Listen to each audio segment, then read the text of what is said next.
This is part 5 of 14 of our response to Ray Tinsman's message in the COGR's Revelation series. Now, there's something important to note here, is to note that John, being one of the apostles, had governing powers and authorities to write letters to the pastors of the various congregations that were scattered throughout Asia. Now, there are some people who think that the highest level of authority is the pastor of a locality, thus making so-called Church of God congregations and their pastors as little popes that reign in their own little dominion, much like they did in Europe and the little dominions that reigned in the kingdoms throughout Europe. And as long as you're within a certain boundary or in a certain locality, you are underneath only of one pope. And here we see John writing letters to the 7 churches of Asia. You want to talk about being self-aware? He's letting everyone know that they're hierarchical and not congregational, that's for sure. I know we've had that discussion before, Lee. And that the problem with the Protestants is that they've multiplied little tiny popes everywhere. And then along comes the COGR, and they have birthed 12 little popes, and they don't even see it. It is so neat. Another of the same thing. Yeah, it's actually kind of humorous. I thought it was interesting to reflect on the fact that this is another instance. They're talking about the Nicolaitans. They're talking about all these subgroups already, right toward the close of the 1st century. That the apostles and in the epistles do the same. The people that say they came from me, people that say they're apostles and they're not. They have all of these factions already in Christianity that have branched from the central authority. And that's interesting. And I don't know if it gives any evidence about if the original apostles preached the way that Ray and Steve preach, you would think that the central authority question would be very clear, that the succession of leadership came from Jesus to James or whomever, and that was the main thing that we learn about when you get converted. It doesn't seem to be that was what the 7 churches got clear instruction on at all, because they certainly have to be things have to be fixed when other people show up and get taken seriously. So it makes you wonder, how much was this emphasized? I think the apostles, you have to acknowledge that the apostles had authority. I mean, you can't get around that. They certainly did. They were recognized and they were listened to. But you just don't see that model of them being autocrats. You see more of a cooperative ministry. You see Paul talking about co-laborers and that sort of thing.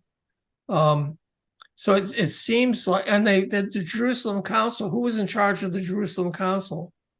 James, yeah. Well, go ahead. What do you mean by that? What I mean is that there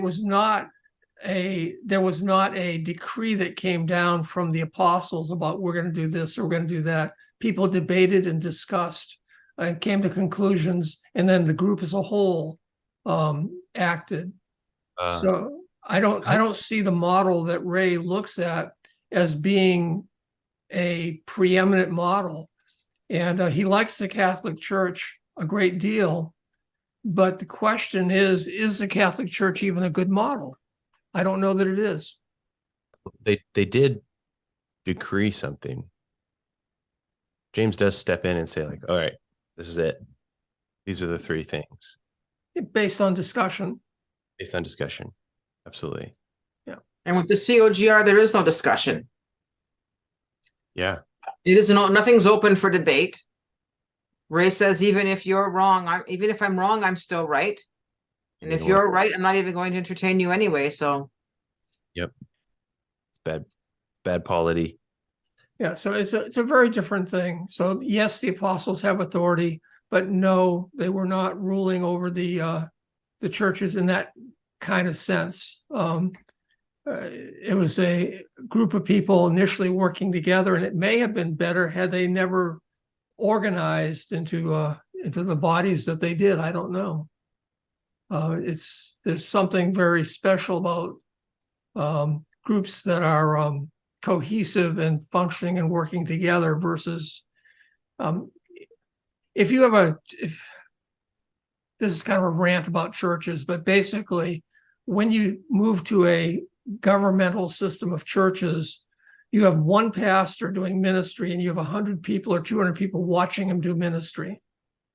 It's incredibly inefficient, and it's not the way it was meant to be done, I don't think.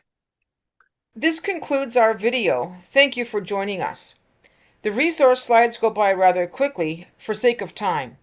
You may wish to pause on them to read them. There is a link in the description box to the Google Classroom where you will find the resources for this video.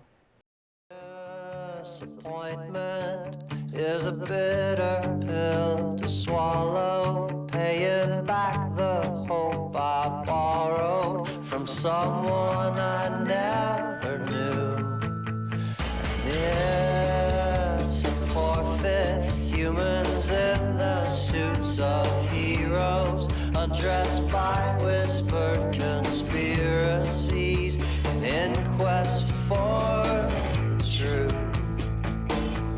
But if the truth is what you're looking for, you don't get to choose the answers anymore. So tell me, do you really still believe that the truth will set you free?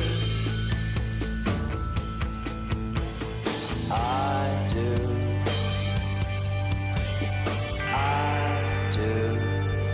Someday, well, if the truth